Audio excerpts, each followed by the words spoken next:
再厉害的咳嗽，记好一个小方子。大家好，我是中医刘继常。在咳嗽、肺病这类问题上，我已经深耕60多年了。看着还有那么多朋友被咳嗽长期折磨，我心里也五味杂陈。希望我的科普视频能帮到大家，哪怕只有1个人点赞，我也觉得这份努力没有白费。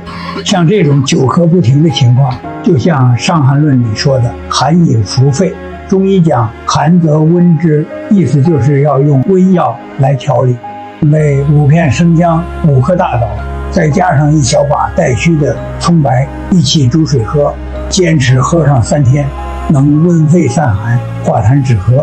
担心记不住的，赶紧收藏起来吧。